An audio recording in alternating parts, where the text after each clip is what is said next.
Assalamualaikum warahmatullahi wabarakatuh. Sahabat soleh beriman, sosok Dajjal menurut mayoritas ulama ia adalah manusia. Pendapat ini merupakan pandangan sejumlah sahabat yaitu Umar bin Khattab, Jabir bin Abdullah dan Abu Dzar. Kemunculan Dajjal dikaitkan dengan datangnya hari kiamat.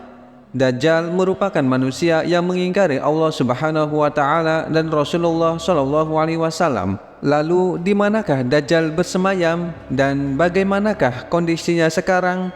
Simak videonya sampai habis ya. Sebelum melanjutkan kisahnya, ada baiknya untuk menekan tombol subscribe, like, share, komen, serta menyalakan loncengnya untuk tidak ketinggalan kisah Islami selanjutnya. Sahabat soleh juga bisa request di kolom komentar untuk kita bahas kisah Islami menarik lainnya.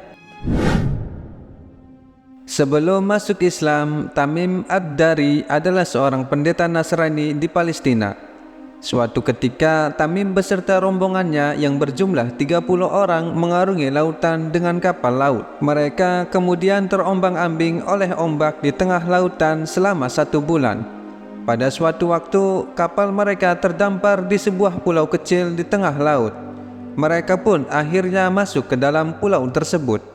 Rupanya, sosok makhluk berambut lebat dan tebal datang menemui mereka.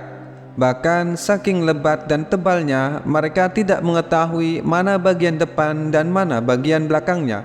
Kemudian mereka bertanya, "Celaka, siapa kamu?" Makhluk itu pun menjawab, "Aku adalah Al-Jassasah. Wahai kalian, pergilah ke pria yang berada di gua itu.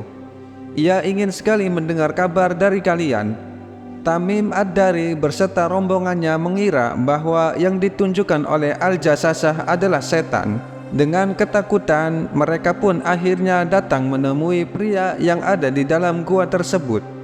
Di dalam gua tersebut, mereka mendapati seorang pria yang sangat besar yang belum pernah mereka lihat sebelumnya. Kondisi pria itu terbelenggu erat, dari kedua tangannya terikat sampai lehernya, serta kakinya pun terbelenggu dengan kuat oleh besi. Kemudian mereka pun bertanya, "Celaka, siapakah dirimu?" Pria itu pun lantas menjawab, Kalian telah mengetahui tentang aku, maka beritahukanlah siapa kalian. Mereka pun menjawab, "Kami adalah orang-orang dari bangsa Arab. Kami berlayar menaiki sebuah kapal, lalu kemudian kami dipermainkan oleh ombak yang mengamuk, hingga sampailah kami di pulau engkau. Kami pun masuk ke pulau ini dan didatangi oleh Al-Jassasah, makhluk yang berambut lebat dan tebal, sampai-sampai kami tidak mengetahui bagian depan dan belakang makhluk itu. Kemudian Al-Jassasah menyuruh kami untuk menemui Anda, karena Anda ingin sekali mendengar kabar dari kami." Kemudian pria itu menjawab, Benar, ceritakan kepadaku tentang pohon kurma baisan. Apakah pohon itu masih berbuah?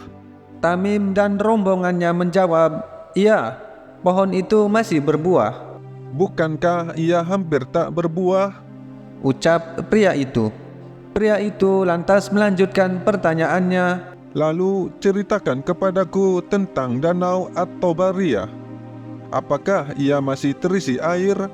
Mereka pun menjawab, "Danau itu masih dipenuhi dengan air." Bukankah airnya hampir mengering? Ucap pria itu. Kemudian pria itu bertanya kembali, Ceritakan kepadaku tentang mata air Zughor. Apakah di dalamnya masih ada air dan penduduk sekitarnya bercocok tanam dengan air itu? Rombongan Tamim pun lantas menjawab, "Iya, airnya masih banyak dan para penduduknya masih bercocok tanam menggunakan air tersebut." Pria itu kemudian bertanya kembali, Lalu kabarkanlah kepadaku tentang nabi orang-orang Arab. Apa yang telah ia lakukan dan apakah nabi itu diperangi oleh orang-orang Arab? Rombongan Tamim menjawab, "Dia lahir di Mekah kemudian hijrah ke Madinah, dan nabi itu pun diperangi oleh orang-orang Arab." Pria itu lantas bertanya, Apa yang ia lakukan terhadap orang-orang Arab? Kawan-kawan Tamim Ad-Dari pun mengabarkan sejelas-jelasnya bahwa sang Nabi telah muncul di tengah masyarakat Arab dan ditaati oleh mereka. Pria itu pun kembali bertanya, apakah itu sudah terjadi? lalu kemudian mereka menjawab, "Iya, itu sudah terjadi." Lalu kemudian pria itu berkata, Nabi itu lebih bagus bagi mereka jika mereka mentaatinya. Karena itu dia memberitahu kalian tentangku. Sesungguhnya aku ini adalah Al-Masih Ad-Dajjal. Aku hampir saja diizinkan keluar.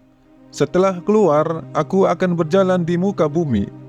Tidaklah aku biarkan satu kampung pun kecuali akan aku singgahi dalam 40 hari, selain kota Mekkah dan Madinah. Keduanya diharamkan kepadaku. Setiap kali aku akan masuk ke dalam keduanya, atau masuk ke dalam salah satunya, aku dihadapkan satu malaikat dengan pedang terbungkus sarung di tangannya, yang siap dihunuskan untuk menghalangiku. Setiap jalan bukit yang ada di kota itu akan ada malaikat yang menjaganya. sahabat soleh beriman, kisah ini diriwayatkan dari Fatimah binti Qais bahwa ketika Rasulullah SAW selesai melaksanakan sholat berjamaah, Rasulullah kemudian naik mimbar seraya tertawa kecil dan menyuruh para jamaahnya untuk tetap di tempatnya masing-masing. Lalu kemudian beliau bercerita tentang perjalanan Tamim Ad-Dari yang beliau dapat dari Tamim Ad-Dari sendiri. Ketika beliau selesai bercerita tentang Tamim yang bertemu Dajjal, kemudian beliau bersabda, "Bukankah aku telah menyampaikan hal itu kepada kalian?" Para sahabat menjawab, "Benar ya Rasulullah." Beliau kembali bersabda, "Sungguh mengagumkanku cerita Tamim ini. Ceritanya sesuai dengan yang ingin aku sampaikan kepada kalian tentang Dajjal, Mekkah dan Madinah. Ingatlah, Dajjal itu berada di Laut Syam atau di Laut Yaman. Ia datang dari arah timur, dari arah timur, dari timur." Beliau mengatakan demikian sambil memberi isyarat ke arah timur. Sahabat soleh beriman, Tamim Ad-Dari adalah sahabat Nabi Muhammad SAW yang dulunya memeluk agama Nasrani. Beliau merupakan putra dari Aus bin Kharijah Ad-Dari, tokoh Nasrani yang berasal dari Palestina. Sejak masuk Islam, Tamim Ad-Dari dikenal sebagai sosok yang taat beribadah. Beliau mengkhatamkan Al-Quran seminggu sekali dan menjadi pengumpul mushaf pada masa kenabian Rasulullah SAW. Beliau masuk Islam dan berbaiat kepada Rasulullah ketika beliau selesai bercerita pengalamannya kepada Rasulullah, di mana beliau pernah bertemu dengan Al-Jasasah dan Al-Masih Ad-Dajjal. Sahabat soleh beriman, demikianlah kisah Tamim Ad-Dari, sahabat mulia Rasulullah yang pernah bertemu dengan Al-Masih Ad-Dajjal. Semoga sahabat soleh beriman dapat mengambil hikmah dari kisah tersebut. Wallahu a'lam bishawab.